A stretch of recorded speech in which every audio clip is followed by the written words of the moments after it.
सफल बने, समर्थ बने, पावन बने जीवन। मीठी मुरली सुन के पाए सुख सघन। आज का चिंतन, आज का चिंतन। ओम शांति। Good morning. दिलाराम बाबा जो दिल में बैठकर हम बच्चों को सुखों से भर देते हैं, उनकी यादें, उनकी बातें। तो आज मीठा प्यारा बाबा हम बच्चों को कह रहे हैं, तुम दिल से बाबा बाबा कहो तो खुशी में रोमांच खड़ा हो जाएंगे। खुशी में रहो तो मायजीत बन जाएंगे। साथ में बाबा आज हम बच्चों को पूछ रहे हैं, बच्चों को किस एक बात में मेहनत लगती है, लेकिन खुशी और याद का वही आधार है। बाबा कहते हैं आत्माभिमानी बनने में ही मेहनत लगती है, लेकिन इसी से खुशी का पारा चढ़ता है। मीठा बाबा याद आता है, माया तुम्हें देह अभिमान में लाती रहेगी, रुस्तम से रुस्तम होकर लड़ेगी, इसमें मुझना नहीं। बाबा कहते बच्चे माया के तूफानों से डरो मत, सिर्फ कर्म इंद्रिय से कोई भी कर्म नहीं करो। बाबा कहते हैं रूहानी बाप रूहानी बच्चों को समझा रहे हैं, वह शिक्षा दे रहे हैं, पढ़ा रहे हैं। बच्चे जानते हैं पढ़ाने वाला बाप सदैव देही अभिमानी है, वो है ही निराकार, देह लेता ही नहीं है, पुनर्जन्म में नहीं आते हैं। बाप समझाते हैं तुम बच्चों को मेरे समान अपने को आत्मा समझना है। मैं हूँ परमात्मा, परमपिता परमात्मा। परमपिता का देह होती नहीं है, उनको देही अभिमानी भी नहीं कहेंगे, वो तो है ही निराकार। बाप कहते हैं मुझे अपनी देह नहीं है, तुमको तो देह मिलती आई है। अब मेरे सामने देह से न्यारा हो, अपने को आत्मा समझो। अगर विश्व का मालिक बनना है तो और कोई डिफिकल्ट बात है नहीं। बाप कहते हैं देह अभिमान को छोड़ो, मेरे समान बनो। सदैव बुद्धि में याद रहे हम आत्मा हैं। हमको बाबा पढ़ा रहे हैं, बाप तो निराकार है, परंतु हमको पढ़ाए कैसे? इसलिए बाबा इस तन से आकर पढ़ाते हैं, गौमुख दिखाते हैं ना। अब गौ के मुख में तो गंगा नहीं निकल सकती, माता को भी गौ माता कहा जाता है। तुम सब गौ हो, यह ब्रह्मा तो गौ नहीं है, मुख द्वारा ज्ञान मिलता है। बाप की गौ तो नहीं है ना, बैल पर भी सवारी दिखाते हैं, वो तो शिव शंकर के एक कह देते हैं। तुम बच्चे अभी समझते हो शिव शंकर एक नहीं है। बाप कहते हैं है आत्माओं, कितने प्यार से कहते हैं तुम पतित बने हो।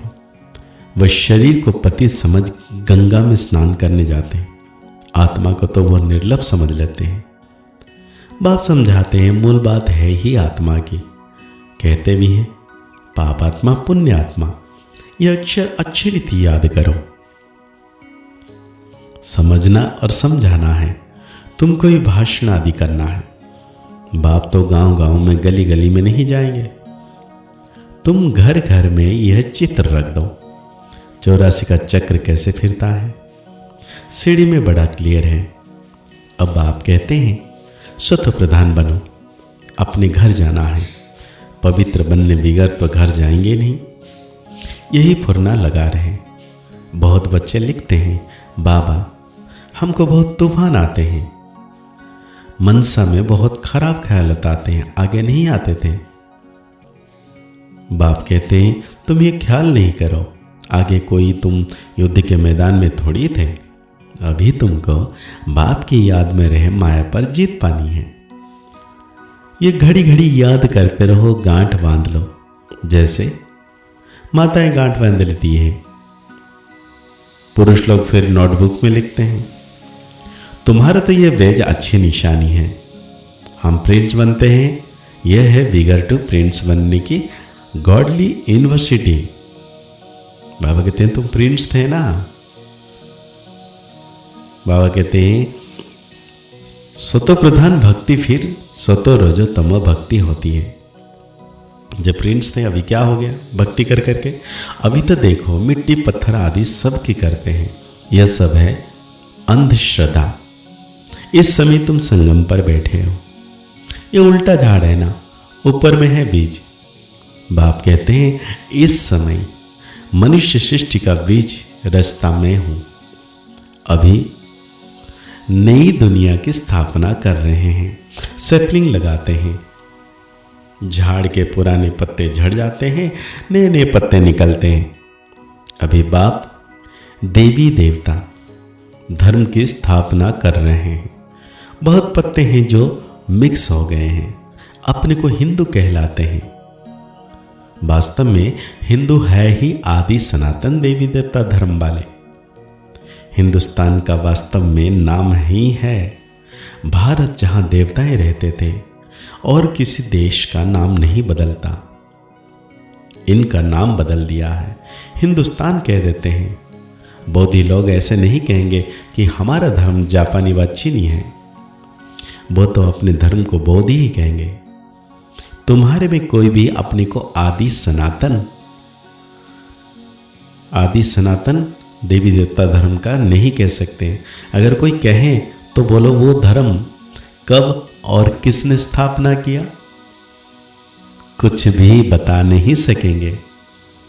बाबा कहते हैं एक तो अपने धर्म का पता नहीं है, दूसरा लक्ष्मी नारायण का राज्य को बड़ा दूर ले गए हैं, इसलिए घोर अंधियारा कहा जाता है। ज्ञान और ज्ञान में कितना फर्क है।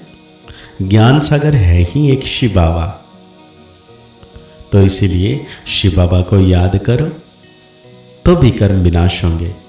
यह जैसे चुल्लू पानी हुआ ना, कोई तो स्नान करते हैं, कोई घड़ा भर ले जाते हैं, कोई छोटी छोटी लोटी ले आते हैं। रोज एक एक बूंद मटके में डालो तो उसको ज्ञान जल समझ पीते हैं। विलायत में भी वैष्णव लोग गंगा जल के घड़े भर कर ले जाते हैं, फिर मांगते रहते हैं। अब यह तो सारा पानी पहाड़ों से ही आता है, ऊपर से भी पानी गिराते हैं। आजकल देखो मकान भी कितने ऊंच 100 मंजिल तक भी बनाते हैं। सतयुग में तो ऐसा नहीं होगा, वहां तो तुमको जमीन इतनी मिलती है बात मत पूछो। बाबा कहते हैं धरती आसमान चांद तारे सब आपकी मुट्ठी में। कोई कहते हैं ज्ञान में आए हैं तो यह क्यों होता है, संकल्प चलते हैं उल्टे उल्टे। बाबा कहते हैं मत सोचो इसके बारे में, क्योंकि आप युद्ध भूमि पर हो, अभी विजयी बनना है नेगेटिव पर। तो आज बाबा हम बच्चों को धारणा के लिए कहते हैं माया के तूफानों से डरना व मूंझना नहीं है, सिर्फ ध्यान रखना है कर्मेंद्र से कोई विकर्म ना हो। ज्ञान सागर बाबा हमको पढ़ाते हैं, इसी खुशी में रहना है। सत्य प्रधान बनने के लिए आत्माभिमानी बनने की मेहनत करनी है। ज्ञान का विचार सागर मंथन करना है और याद की यात्रा में रहना है। भगते ज्ञान जो है उसको विचार सागर मंथन करना है, लेकिन याद की यात्रा में रहना है। मैं यात्री हूँ और निरंतर बाबा को याद करते रहना है। तो आज बाबा हम बच्चों को वरदान दे रहे हैं, शुभ चिंतन ज्ञान द्वारा सागर में समाने वाले अतीन्द्रिय सुख के हम अनुभवी भव। बाबा कहते हैं जैसे सागर के अंदर रहने वाले जीव जंतु सागर में समाये हुए होते हैं, बाहर नहीं निकलना चाहते। मछली भी पानी के अंदर रहती है, सागर व पानी ही उसका संसार है। ऐसे आप बच्चे भी शुभ चिंतन द्वारा ज्ञान सागर बाप में सदा समाये रहो। जब तक सागर में समाने का अनुभव नहीं किया तब तक अतीन्द्रिय सुख के झूले में झूलने का, सदा हर्षित रहने का अनुभव नहीं कर सकेंगे। इसके लिए स्वयं को एकांतवासी बनाओ, अर्थात सर्व आकर्षण के वाइब्रेशन से अंतर्मुखी बनो। तो आज बाबा हम बच्चों को स्लोगन दे रहे, अपने चेहरे को ऐसा चलता फिरता म्यूजियम बनाओ जिसमें बाप बिंदु दिखाई दे। आज बाबा अव्यक्त इशारे में कह रहे हैं अपने को अशरीर समझना है, अशरीर व विदेही स्थिति का अभ्यास बढ़ाओ। तो इसके लिए अपने को अशरीर समझना है, मतलब शरीर के बंधन से न्यारा बनाने के लिए अवतार समझो, मैं अवतार हूं। स्मृति में रहे शरीर का आधार ले कर्म करो, लेकिन कर्तापन के भान से न्यारे होकर कर्म करो। मैंने किया, मैं करता हूं, इस संकल्प को भी समर्पित कर दो तो कर्म के बंधन में बंधेंगे नहीं। देह में हते भी विदेही अवस्था का अनुभव करेंगे। तो आज की मुरली के अनुसार हम सो मान लेंगे, मैं अतीन्द्रिय सुख के अनुभवी आत्मा हूं। मुरली को और गहरी रीति से चिंतन करते हुए निरंतर मीठे बाबा की याद में रहना है कि सर्वशक्तिवान बाबा सदा मेरे साथ हैं। मुस्कुराते रहिए, आगे बढ़ते रहिए, पुरुषार्थ करते रहिए, खुश रहें, स्वस्थ रहें, मस्त रहें। ओम शांति, ओम शांति, ओम शांति।